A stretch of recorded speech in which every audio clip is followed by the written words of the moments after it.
So this is Jon Ritner, who's the pastor of a church in Hollywood, Ecclesia Church. Is that right, John? Is that what your title name? When I came here, they pronounced it Ecclesia, so I've stuck with that. Okay, Ecclesia, good, awesome. So John, you and I have interacted just a bit. I have recently read a book of John's that is coming out in November that I really liked, and so I asked him if I could have this interview with him about just the way he thinks about discipleship in mission in the changing world. So John, tell us a little bit about your background. I think it's really unique, and about the church, and then we'll dive in.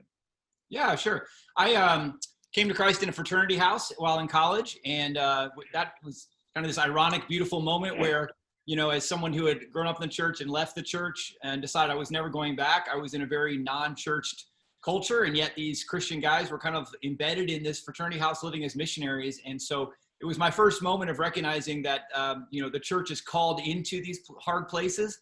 And because the church came to me when I was no longer going to the church, I think that has kind of been embedded in my spiritual DNA from the beginning. Over time, I ended up going to seminary in Chicago at Trinity, and then worked at a church for 10 years back in Williamsburg, Virginia. Not quite Bible Belt, but definitely conservative, Southern kind of evangelical setting, and saw it go from about 400, 500 to 3,000. And basically in that kind of church growth movement of the mid and early 90s and then into 2000s, you know, all the things that the American pastor was dreaming of, you know, the giant big building and the huge ministry and the biggest church in town, and, you know, 4,000 on Easter and 10,000 Christmas concerts, and, you know, everything just kind of up and to the right. And yet in the midst of all that, I started realizing that even while our external metrics were up and to the right, there was stuff in me that was like way down, that was really kind of dying. And began to realize that we weren't really impacting the community and culture around us. We were just caring for existing Christians and kind of sucking them away from other churches into our church. And I had this day where I kind of thought, I feel like a program director on a Christian cruise ship. You know, like all I do is try to entertain and activate and excite these existing Christians, but I don't know if we're actually doing anything to make the world off of the ship a better place. And then my real crisis was noticing that the college kids who I'd always discipled in town, I was still next to William and Mary, so I always had a football Bible study, a basketball Bible study, trying to pour back into kids that came to, you know, might come to Christ at my age. They weren't interested in traditional church anymore. They still were interested in spirituality. They loved coming to my house. But man, even when I would teach on a Sunday, I couldn't really get them out of bed to come to the institutional church. And I just realized something's changing culturally and generationally. And I am putting so much effort into the property and programs of the existing church, and it's not resonating with the next generation, and it's not making a difference with the community, and it may actually be killing something in me. I don't know if I want to keep doing this. And by the grace of God, around that time, a friend of mine who was a missionary in Europe happened to be swinging through, and I had him come speak to our staff. And I just sensed his depiction of post-Christian Europe was really articulate. It was expressing what I sensed America was heading into, this idea of a culture where the church had been displaced and decentered, and that he was trying to reimagine new discipleship pathways, new ways of making disciples and engaging in God's mission outside of the traditional constructs of existing church.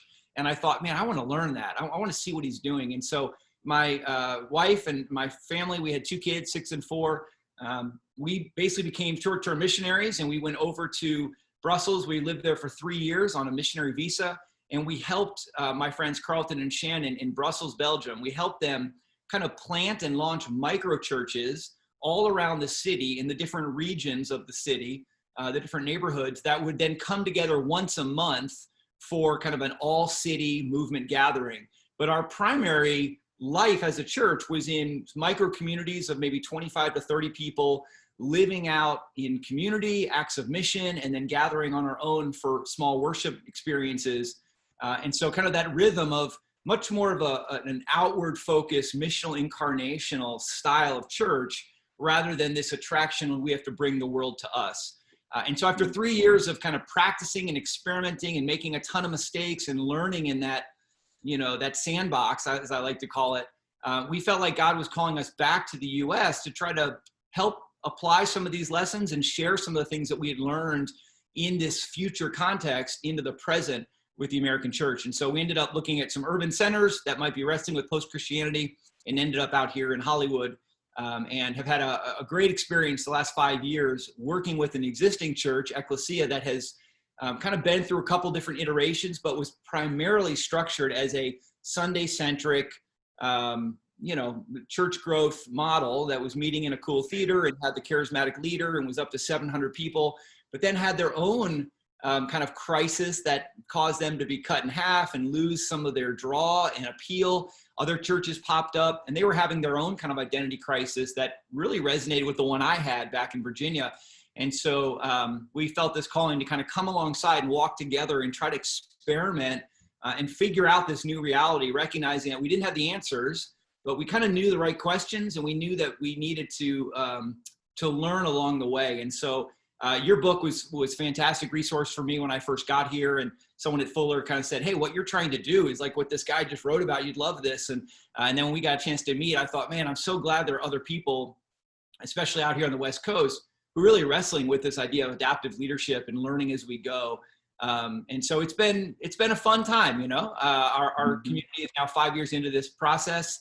It's kind of an experiment, and I have a lot of friends around the country who say, you're crazy, you should just start from scratch. It's the only way to do it. And I said, wow, I just have such a heart for the church. I have such a heart for existing believers who have never really been discipled into something else, because that was me. And if God hadn't just interceded in my life in that moment with my friend who was in Europe, I think I'd still be trying to make it work, and maybe even to my own detriment. So I'm excited to try to, bring as many people into this new journey that God's called me into. So I love the way you describe that, because you actually are identifying that at a time when a model of church was still working in a place that was rooted in Christendom, Virginia. You were paying attention to the people on the fringes, your students, others, and you were paying attention to your own internal dis-ease that allowed you to do something pretty different, which is to step out of that into a place like Brussels, Belgium, where you actually had to go and learn all over again and then come back into the context. So I see this notion of identity, of discipleship, of mission all coming together. How do you take those experiences now and think about that in terms of the intentional focus of the congregation that you serve today? Yeah. When I was back in Virginia, we often, we'd kind of whiteboard out vision strategy sessions. And I remember one time we talked about the idea of our organization as a disciple-making factory, and we actually kind of drew on the board as stick figures, and back again in the 80s and 90s, there was like Saddleback Sam and Unchurched Harry and Mary, these like characters from Willow Creek and Saddleback of the typical suburban couple who didn't know Jesus that you were trying to reach, right? And so we kind of jokingly drew them on the left side, and then we just put a big box as if this was our factory. And we said, on the other side, imagine 10 years later that this couple pops out from our disciple-making factory as fully formed followers of Jesus. Everything you would want a disciple to be, all the values and behaviors and lifestyle rhythms that you hold dear as a community. What happens in the factory? What is our strategy? And it was just a way to kind of get our team to make sure we were all on board. And ultimately, what I realized over time is that most attractional style churches in that church growth movement all had the same strategy in there.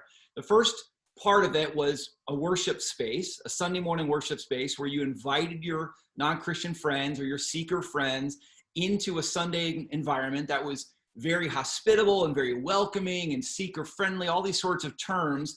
But we put a lot of effort into that warm encounter on a Sunday. And then from there, you would invite them into a community space, a smaller space, maybe in a living room or a Bible study or a adult Bible fellowship or Sunday school class. And we had all different names for them. And then from there, as they were kind of maturing, you hope that they eventually would want to get active in mission. Now, mission was often kind of just more volunteer ministries within the church. Often it was the helping perpetuate all the other programs. But it was some form of worship, community, mission. And what really drove it, the energy of that factory, was professionals who were paid to run these programs. And these programs run by professionals were almost all on the property. And so it was this discipleship model that was based on professionals, programs, and property in order to make disciples. And it was based on this very linear pathway. And the entire thing was dependent on the fact that your non-Christian friend would feel comfortable engaging in that worship space. And that was an assumption of Christendom that I don't think I ever realized was culturally specific and contextual until I went to Europe. And once I got to Europe and realized that in post-Christian culture, the church has no place of prominence. It has no credibility. It has no interest, no institutional validity, that if you invite someone to church, they kind of look at you like you're speaking a foreign language. They start going, like, the cathedral? Like, you're going to the cathedral? You're like, no, I'm Protestant. That's Catholic. No, like our church, you know, like, do you want to come to church? And they're like, no. And you realize they've never been to a church. Like, they don't know what a church is. And I'm seeing the same thing now with, 20-year-olds from Seattle that I meet who come here to Hollywood. They've never been to a wedding or a funeral, and they've never been to a church service ever. And I'm going, oh my gosh, this is what I saw in Europe. So what happens is, if your only front door, if the only top of your funnel is Sunday morning experience, you just put a lid on your funnel, and now you have no disciple making strategy. And that's what happened to me in Europe was, the first 6 months, just good natured pastor. And hey, I'm going to be there, and I might even be teaching that Sunday or helping others. Come join us. Nobody joined us. Nobody said yes for an entire year. And we finally realized this is not going to work. And what we had to adjust to, and what the church there was doing, it just took me a while to kind of recognize it, right? Because I had my own paradigms, 10 years of doing church. I was an expert in leading churches, when I went over there, and I had to unlearn everything. Was what their model was not pastors, programs, properties. Forget all that. It was about equipping disciple-making people. It was about empowering every kind of ordinary Christian, every person who's following Jesus, to go out into the everyday spaces of life, the places they live, work, play, and create, first, second, third spaces, some of these language that people are using now, and empower them and equip them to live out the life of Jesus and demonstrate the kingdom of God in a way that provokes curiosity, that is inspiring, that is a blessing to others. And they become the front door, so to speak. They become the people living out a life of worship out in the world, rather than inviting the world to come to our worship service.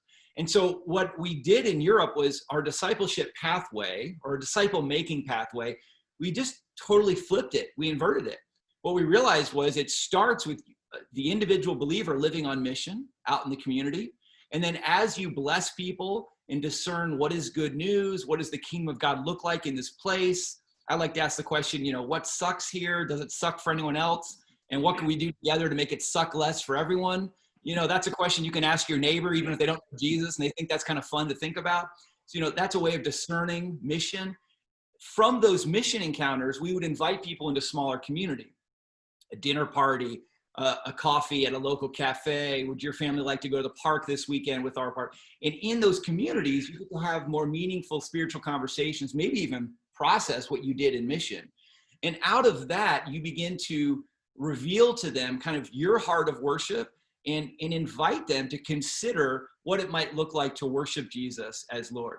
But it's a totally different paradigm. It goes in the opposite direction, and it's powered not by pastors or programs or property. It's powered by the individual person who feels called and equipped to make disciples. And I was so convicted when I got to Europe that I had been doing the exact opposite of that for 10 years. If anything, I had been disempowering people to make disciples by telling them that your job is to invite your friends to come hear me and to come into this building that I helped raise money to build, and come to the programs that I'm operating. And that's all you have to do is just get them in the door, and we'll take it from here, because heaven forbid, we trust you with any of the real work of the kingdom. So I had to really repent and kind of renew my heart on that and say, okay, Lord, what does it look like to actually empower the ordinary believer to know how to do this? And then what does it mean for me as a pastor if they could do it without me?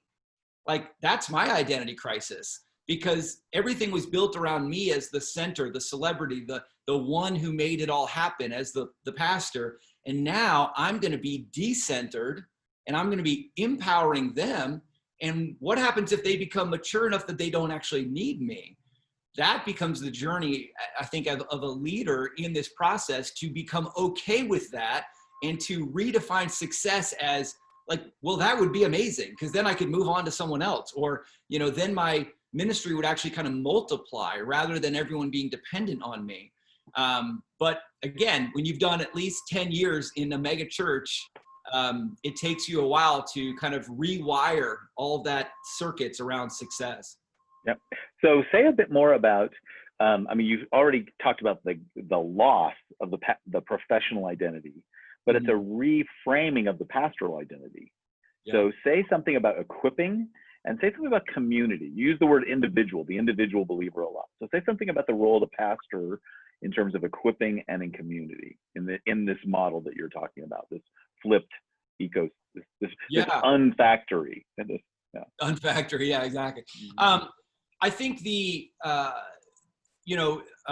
Ferguson brothers, who run kind of Exponential and New Thing Church Network, kind of, you know, came out with the book a couple years ago and used this phrase hero maker.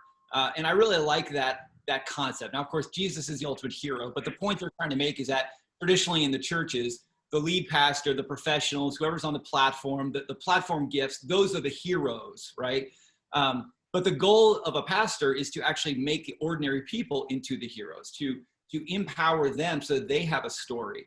And one of the things that I think you start to realize as a pastor is the only way this is going to work is if every single person in this community feels empowered to live as a missionary, feels empowered to make mistakes, to try new things, and then they get to celebrate success. And so we started trying to create elements of culture within Ecclesia that celebrated the individual disciple making disciples. And then I'll come back to community, but the idea of like you as a disciple maker in the places you live, work, and play, what does it look like for you to live out the kingdom of God, discern what is good news, and then try to communicate that through your words and in your way of life. And so on Sunday mornings, as I was training individuals in small groups to do that, whenever they would have some sort of a win, we would bring that win in on Sunday morning. And what I would do is I would just take my existing message time, which, you know, in my old days would have been as much as 40 minutes, and I'd cut it down, and I'd take an extra, that 10 minutes that I'm now not speaking, and I would bring up someone and say, hey, you know, based on this idea this morning, Jeff had a really cool story. Jeff, come up here and tell us about how you were living out this principle of Jesus in your acting studio. And then Jeff would tell a story about going through the disciple-making process or the discipleship journey of listening to the Spirit and trying to obey and becoming more like Christ out in the world. And Jeff would become the hero. And I go, Jeff, that is amazing. What an awesome story, man. That inspires me. Thank you for sharing that. I hope that's encouraging. And I knew we were starting to win after we had done this a couple times, Todd. And one Sunday after the message, you know, I gave the benediction and I came down front, and I'm still kind of in that mentality of, you know, you stand there and people might want to come and talk to you and there's pastoral opportunity for prayer, and there's nobody in front of me. And I'm like, okay, well, I guess no one needs prayer. And then I start going into all of my own like dark, well, I guess no one got anything out of the message. I guess no one. And as I'm kind of starting to self-shame and have pity, I look to my left and Jeff has a line of 6 people in front of him. Exactly. Oh my gosh. Oh my gosh. That's it. They want to talk to Jeff. Jeff's story as an ordinary person connected with them more than me as the professional. And I began to kind of go, okay, that's the win. The win is I want the Jeffs of the world to have a line of people who say, how can I do this more in my life? You know, so awesome. The community piece of that, I think, is trying to find, you know, communities that can support each other, even if they're not in the same mission field. And that's one of the challenges of LA. So, you know, if you're in a suburban area, you often will have a group of people who live in a cul-de-sac, who live in a neighborhood, who are all on the youth sports team together. And you maybe have enough believers that they can kind of come together and say, hey, let's live this way together. Let's live as kind of a team, a band of missionaries, and we'll pray and we'll discern and we'll text and share notes and what, you know, how God is working in our community. LA often creates such isolation.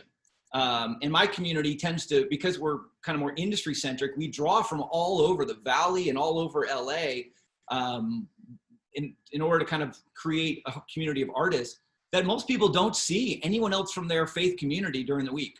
They don't see them on set, they don't see them in the office, they don't see them in the neighborhood.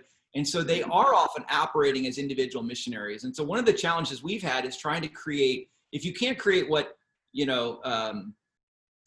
organizations have called the missional community, can you still create a community of missionaries? Can you create a community of people who have made this commitment to enter into liminality, to enter into adventure and risk and missional living, to kind of cross the threshold out of that old way into the new way, and they'll actually have a shared bond. So when they come together in person, ideally one day after COVID, when they come together and face each other, they each have their own stories, and then they can champion each other's stories, and they don't necessarily need me as a professional to be in that context. But I'll be honest, it is one of the challenges we have in a hyper individualistic culture, and especially one that's exacerbated because of the sprawl of a place like LA. So it's an interesting opportunity. You mentioned like COVID, and someday we'll be able to gather together again. It also seems like one of the things that COVID is revealing is people's capacity to join together, what membership means. Like, so I think about this, like, I'm a member of the Nature Conservancy. What does that mean? It means I give them money and I'm committed to their causes to make sure that there are really good, healthy rivers, and they, for me to hike and fish in. I don't go to any meetings. I've never shown up face to face with anybody. I have no need for there to be a local Pasadena chapter of the Nature Conservancy. What I share is their mission, and I share a commitment to that mission. And it seems to me like there's an opportunity here that you're talking about, where people who are sharing the mission and share a commitment to the mission of disciple making can join together and be part of something, even if they're not in a worship service every week, right? You guys aren't dependent on the worship gathering in the same way that the megachurch has been. Yeah, I mean, that's the dream. The dream is to, we use the analogy of most large churches operate like a restaurant model of church, where you come, you get fed, there's a professional chef, there's a team of volunteers, who are like the hostesses and the waiters, and they serve you. And if it's a good experience, you bring others. Our goal is to be more like a fleet of food trucks, where we're empowering small teams to collaborate together to discern where they want to operate, what specific gospel meal they want to make, and to be flexible and adaptable enough to shift and innovate depending on the needs of that context. And then ideally, we'd have some rhythm of coming back together as like a hub or a commissary, where we shared resources and shared victories, and we're able to encourage one another.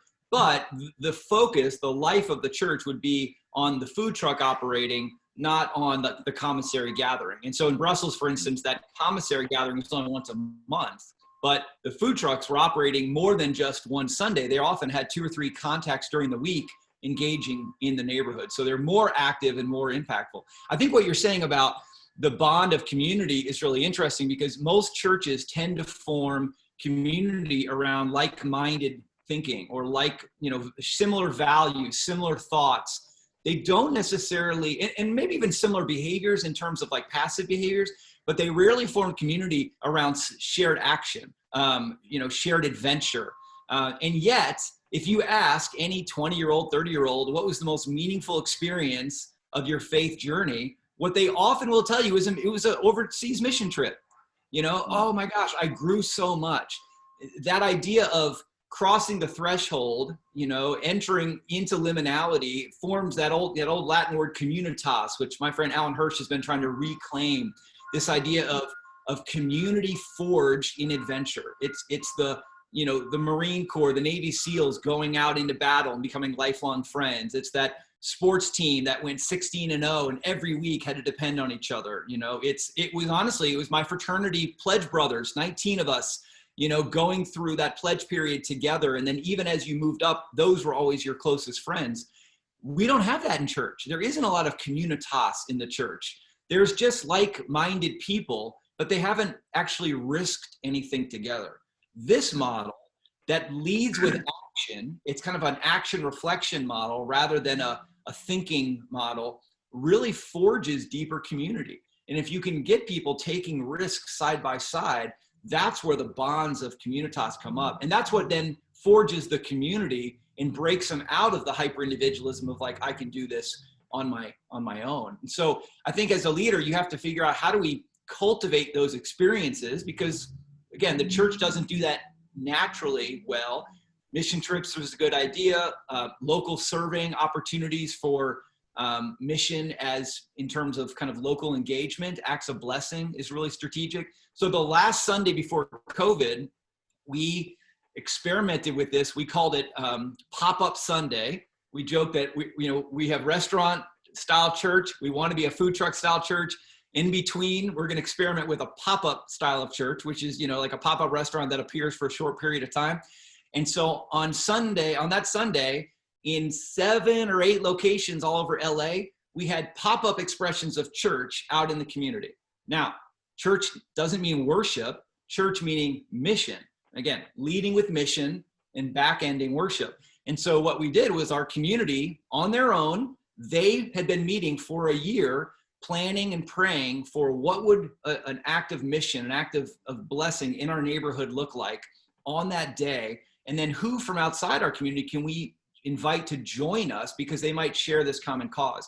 And so we had these little pop-up church activities. We were at a local school doing the park cleanup, and again, met so many local neighbors that friends were able to bring, who would never have come to our church worship service, but thought it was really cool that there was a local group. Even when they found out it was a church, they didn't care, because they wanted to participate in volunteering and serving and giving back. And so even that day formed 3-4 hours of deeper community amongst those Ecclesians than us sitting in the same row for a year and not really engaging with each other much than, a hello and a passing the peace, right? I want to ask you 2 more questions. One is, as you think about this notion of the industrial, the factory model, what I have as a counter model in my head is like an organic garden or an organic farm. Yeah. Like, one of the biggest differences between factories, industrial and agriculture is that healthy agriculture needs diversity.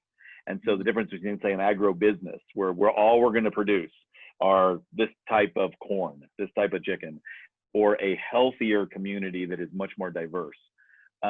Say something about the idea of diversity in terms of growth and missional vitality. Talk about that notion. Yeah. In that industrial model, traditionally, the vision that we're all working for was a vision, a goal established by the leadership and articulated by the lead communicator. This is who we want to be. This is what we're all going to do. And it was basically, I have a goal, come join me in doing it. In this organic model, it's the exact opposite. It's the leader saying, what's your vision? What's your goal? And how can I help you do it? And I remember I had a friend who was a landscape artist back in Virginia, and we were having lunch one time, and he had this incredible spread. He showed me what he had done in a house. I said, man, how do you grow all that stuff? And he laughed at me and he said, no. He goes, you can't grow that. The most you can do as a gardener is create an environment conducive for growth. And I kind of laughed, because I'm like, oh, it's the same thing. He's like, no, it's not the same thing. And that is really what you're doing as a pastor, is you can't grow this stuff in individuals, but you can create an environment conducive for growth. And I think the starting point for people often, and this is what leads to the diversity, is helping people kind of awaken their own sense of personal calling. And so at Ecclesia, we've started doing what we call a calling lab workshop. And I borrowed some tools from Dave Gibbons and some tools from Tampa Underground. And I take small groups, and they do a Strength Finders assessment, which I do with a lot of Fuller students. So that's a language I'm familiar with. They do kind of a family of origin assessment. They talk a little bit about what energizes and de-energizes them. And then they basically do a life map. And they'll come on a call now with 4 or 5 other people, and they'll share for about 30, 40 minutes. And then the rest of the community will kind of mirror back to them themes and patterns and observations that we sense in their life, and that we also sense the Holy Spirit kind of leading us to share with them. And the goal at the end of that is for them to come back and try to identify what is, my unique contribution that God is inviting me to make in the kingdom. It's the central integrating question from Fuller. I mean, really, that's a lot of what I'm doing, is bringing the CIQ exercise into the local church. And it's incredible to see these people come alive and say, oh my gosh, I'm great at pioneering things, or I'm great at taking something broken and bringing it back to life, or, wherever I go, I'm the one who's always trying to reconcile. And then you say, okay, so what would it look like for that to be kind of a central calling, that in whatever context you are in, you are saying, God has made me and gifted me to play this role, and so I'm going to try to step into it. And is there any specific context that you really feel called to where you want to do that we could maybe help you and recruit others or raise resources or bring awareness, and that you would be kind of in your sweet spot doing what you sense God calling you to do. And we talk, there's of course character, and there's weaknesses and pain, and there's all the other sides. It's not just your strengths, but once you discern that sense of calling in a person, they kind of come alive. They come awake. They want to do it. And then my job is to say, well, hey, what do you need? What do you need to be more successful? And that's a role I treasure playing now, because it's not trying to get them to come do my thing. It's me saying, how can I help you do your thing? And then what you find, like you said, is there's an incredible diversity in your community. Someone's got a heart for foster kids. Someone's got a heart for urban poor. Someone wants to do something around, reconciling fathers to sons. And then you get this beautiful snapshot of what does it look like in a kingdom if everything broke and became beautiful again.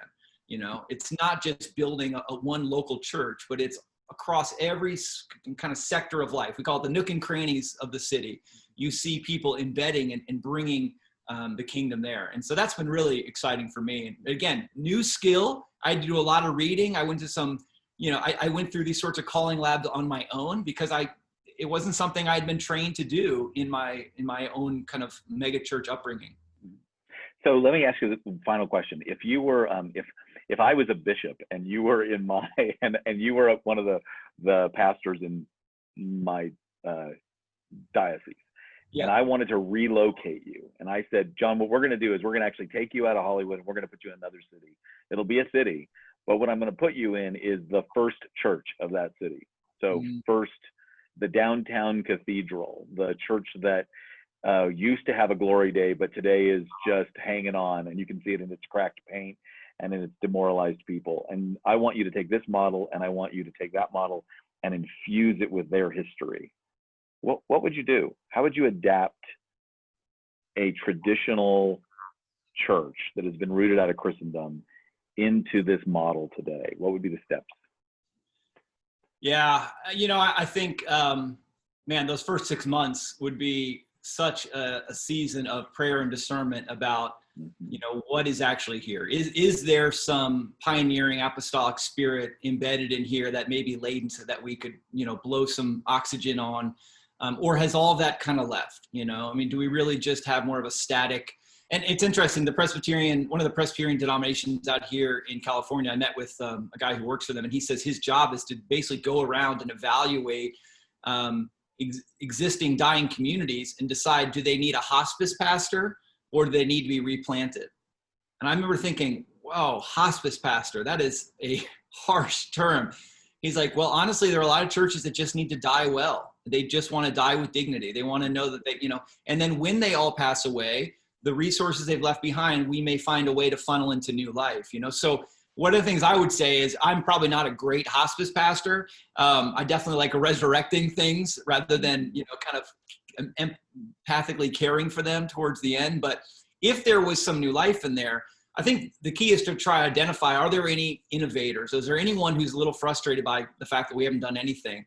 And how do you kind of pull them off to the side and create a sandbox, create a place to experiment that is quarantined off from the existing organization, so it doesn't seem to be a threat initially.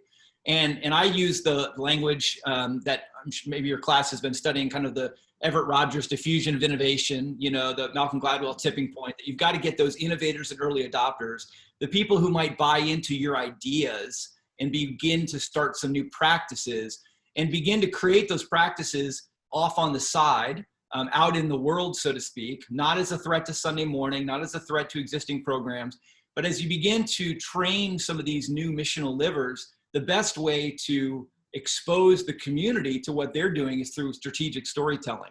And that's kind of what I was mentioning earlier with my friend Jeff, is beginning to bring some of these stories in, because it's hard to argue with a story, and a story is much less threatening. It's definitely much less threatening than saying, oh, by the way, the Bible you've read all your life, now I'm going to give it to you through the lens of missional ecclesiology, and you're going to feel like it's heresy, right? But if you just bring in a story and go, isn't this amazing what your friend Jeff is doing? That kind of awakens something in them of like, oh, I wish I had a story like that too. And so, I think as you experiment on the side with people who are willing to buy into your initial invitation to vision and are willing to start the new practices, then eventually I think you can kind of introduce the broader community, not to the ideas of this new missional incarnational discipleship, but to actually maybe go see it being lived out. Hey, Todd, why don't you